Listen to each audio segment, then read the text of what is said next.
పరిటాల సునీత ఇంట్లో సోదాలు ముగిశాయి. పరిటాల సునీతతో మా correspondent Srinivas face to face చూద్దాం ఒకసారి. రెడ్డి హత్య కుట్రకు సంబంధించి శ్రీరామ్పై కేసు నమోదుంది. ఈ శ్రీరామ్పై కేసు నమోదు కావడంతో పోలీసులు ఈరోజు ఏకదాటిలో వెంకటాపురం, అలాగే అనంతపురంలోని అరవింద్ నగర్, అలాగే వాళ్ళ చిన్నాన్న ఎల్నారెంట్ ఏకాల్లో దాదాపుగా 100 మంది పోలీసులు సోదాలు నిర్వహించడం జిల్లాలో సంచలనం కలిగిస్తుంది. గతంలో కూడా పరిటాల రవి బతుకున్న సమయంలో ఇలాంటి సోదాలు జరిపిన తర్వాత అతను హత్యకు గురవడం పట్ల పరిటాల రవి వర్గీయులు అప్పట్లో ఆరోపణలు, విమర్శలు తలెత్తాయి. ప్రస్తుతం ఇప్పుడు జరుగుతున్న సోదాలు ఎవరి టార్గెట్గా జరుగుతున్న విషయం పైన రాప్తాడు ఎమ్మెల్యే పరిటాల సునీత అని అడిగి తెలుసుకున్నాం. చెప్పండి మేడం, ఇప్పుడు మీ ఇంట్లో మీకు పర్మిషన్ లేకుండా సోదాలు నిర్వహించారు, దీనిపై మీ వెహికల్ ఏమిటి? ఇప్పుడు ఒక మహిళా ఎమ్మెల్యే అయిన తర్వాత మా పర్మిషన్ కూడా తీసుకొని మా ఇంట్లోకి కూడా రావాలి. అది కాకుండా నా పర్మిషన్ కూడా లేకోకుండా నా ఇల్లు కానీ వెంకటాపురంలో ఇల్లు, అదేవిధంగా అనంతపురంలో ఇల్లు, మా చిన్నాన్నోళ్ళ ఇల్లు, ఇండ్లన్నీ కూడా సోదా కూడా జరిపారు. ఇంతకుముందు కొండారెడ్డి కేసులో కూడా అదే చేశారు. ఆ రోజు మొత్తుకొని మాకు సంబంధమే లేదంటే కూడా తీసుకొని పోయి మా బంధువులు, మా వాళ్ళని కూడా ఆ రోజు నా తమ్ముడిని అయితే మా చిన్నాన్ని కొంతమందిని కూడా కేసులో కూడా అనవసరంగా కూడా పెట్టారు దాంట్లో. ఇంకా అది పోయిన తర్వాత మళ్ళీ ఇప్పుడు నిన్న లేదు మొన్న ఏదో ఏటుకోవడంలో ఇవన్నీ కూడా దొరికినాయి. ఇది పరిటాల శ్రీరామే సమకూర్చారనేది ఎస్పీ గారు వచ్చి కూడా అనుకొని ఆ కొడుకు మీద కూడా కేసు పెట్టారు. ఇది చాలా బాధాకరంగా ఉంది. ఇది కుట్ర పొంది, రాజకీయ కుట్ర పొంది నా కొడుకుని ఈ రోజు కేసులో కూడా పెట్టారు. పిల్లల భవిష్యత్తుతో కూడా ఆడుకుంటున్నారనేది నేను కూడా స్పష్టంగా చెప్తున్నా. నా కొడుకు కూడా చదువుకునేదానికి పై చదువులు చదివి ఎంతో అభివృద్ధి కావాలనే ఉద్దేశంతో నా పిల్లల్ని కూడా చదువుకుంటున్నారు.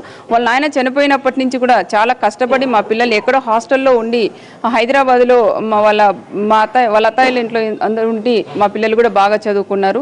చదువుకునే పిల్లలు ఈరోజు జనవరిలో కూడా మరి సింగపూర్కి వెళ్ళి ఎంబీఏను BBA ఇంత కూడా కంప్లీట్ చేసుకొని రావాలని మా బాబు కూడా ప్లాన్ చేసుకుంటే ఈరోజు రాజకీయ కుట్ర పొంది ఈరోజు కేసులో కూడా పెట్టారు బాబును. కేసులో పెట్టిన తర్వాత 2 రోజులైంది కేసు పెట్టిన తర్వాత ఎస్పీ గారితో మాట్లాడాలని 4-5 సార్లు నేను ఫోన్ చేస్తే కూడా ఎస్పీ గారి నుంచి మాకు ఏది రెస్పాన్స్ అయితే రాలేదు, ఫోన్ తీయలేదు. తీస్తే నేను మాట్లాడి ఎస్పీ గారితో ఏదో ఒకటి మాట్లాడిన తర్వాతే బాబును కూడా, ఎందుకంటే కేసు పెట్టారు కాబట్టి నేను కూడా తీసుకెళ్తా. శ్రీరాంపై కేసు నమోదైంది కాబట్టి అందుకు వాళ్ళంటే తనిఖీలు చేస్తాం. ఎమ్మెల్యే అయినా కానీ ముందస్తు సమాచారం ఇవ్వకపోయినా తనిఖీలు చేయొచ్చన్న పోలీసు వర్షన్ ఒకటి ఉంది. అంటే ఎమ్మెల్యే అయినా కానీ వాళ్ళు పోలీసులు తనిఖీలు చేయొచ్చన్న ఒక వర్షం చెప్తున్నారు. దీన్ని మీరు ఎలా ఖండిస్తారు? పోలీసులైనా ఎమ్మెల్యేలైనా తనిఖీ చేయమని నేను చేయొద్దని నేను చెప్పట్లేదు. నేను ఇప్పుడు కూడా ఒక మహిళా ఎమ్మెల్యే అర్ధరాత్రి పూట చేస్తారా? ఎవరన్నా ఎవరు పడితే వాళ్ళ ఇంట్లోకి వస్తారా? సరే, వాళ్ళ ఇంట్లో వాళ్ళ భార్యలు వాళ్ళ భర్తలు బయటికి పోతే ఎవరు లేకుండా లేడీస్ ఉంటే ఎవరు పడితే పోలీసులు లోపలికి వెళ్తే వాళ్ళు ఊరుకో ఉంటారు ఎవరైనా? అంటే వాళ్ళకొక న్యాయం మాకో న్యాయం ఉంటుందా? ప్రతిసారి రవి బతుకున్న సమయంలో కానీ ఇప్పుడు కానీ ప్రతిసారి పోలీసులు మీ పైన కక్ష సాధింపు చర్యలు పాల్పడుతుందని మీరు భావిస్తున్నారా? మా ఆయన రవి గారు ఉన్నప్పుడు ఇదే విధంగా అర్ధరాత్రి పూట వచ్చి ఇళ్ళన్నీ కూడా సోదా చేశారు. ఇల్లు సోదా చేసింది కాకుండా బండ్లన్నీ వెహికల్స్ 1 by 1 1 to 1 అట్లా అవి కూడా చెక్ చేసుకుంటే కూడా చాలా దారుణంగా కూడా ఇబ్బందులు కూడా పెట్టారు మా ఆయనకి. తుప్పబట్టిన గన్మ్యాన్లు, ముసలి వాళ్ళని గన్మ్యాన్లు ఇచ్చి అనవసరంగా చాలా ఇబ్బంది పెట్టి చాలా దారుణంగా కూడా మా పరిటాల మా ఆయన్ని కూడా చంపారు. ఈ రోజు కూడా నా ఇండ్లన్నీ సోదా చేసి మరి ఎవరిని టార్గెట్ చేసేదానికి ఈరోజు నా ఇండ్లన్నీ సోదా చేశారో అర్థం కాదండి. ఇప్పుడు ఎంతోమంది జిల్లాల్లోనే కాదు స్టేట్ రాష్ట్ర వ్యాప్తంగా చూస్తున్నాం, ఎంతోమంది మీద కేసులు ఉండే మరి వాళ్ళ ఇండ్లన్నీ అర్ధరాత్రి పూట సోదాలు చేస్తారా మీరు? అంటే కేవలం పరిటాల రవి వాళ్ళ ఇళ్ళ మాత్రమే సోదాలు చేస్తారా? అందరివి చేస్తారా? మరి అందరివి చేయండి. నా ఇల్లు ఎందుకు చేస్తారు? ఎంతోమంది మీద మహిళా ఎమ్మెల్యేల మీద కేసులు ఉన్నాయి, అందరి మీద ఉన్నాయి. మరి వాళ్ళ ఇళ్ళన్నీ సోదా చేయండి, నా ఇల్లు ఎందుకు సోదా చేస్తారు ఈరోజు? అంటే ఇప్పుడు ఈ పోలీసుల వైఖరి నిరసిస్తూ మీరు భవిష్యత్తులో ఎలాంటి ఉద్యానం ముందుకు తీసుకోబోతున్నారు?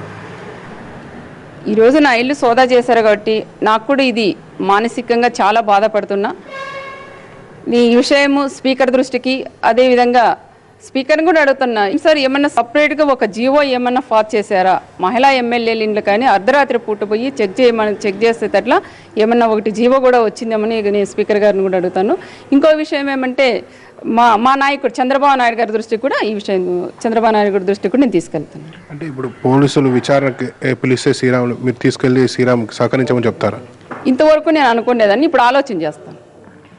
అంటే గతంలో కూడా పోలీసులు తనిఖీ చేసే సమయంలో పరిటాల బతికున్న సమయంలో పోలీసులు తనిఖీ చేసిన 1 నెల అనంతరం మృతి చెందడం జరిగిందని, అలాగే ఇప్పుడు ప్రస్తుతం ఎవరిని టార్గెట్ చేసుకుంటూ అనంతపురం జిల్లాలోని 3 ప్రాంతాల్లో పోలీసులు సోదా చేశారని పరిటాల ఆరోపిస్తున్నారు. అదేవిధంగా ఒక మహిళా ఎమ్మెల్యే ఇంట్లో పోలీసులు సోదా జరపడానిపై స్పీకర్తో పాటు అలాగే చంద్రబాబు నాయుడు కూడా ఫిర్యాదు చేస్తారని పరిటాల సునీత చెప్తున్నారు. కెమెరామెన్ చెల్లకనతో శ్రీనివాస్, NTV, అనంతపురం.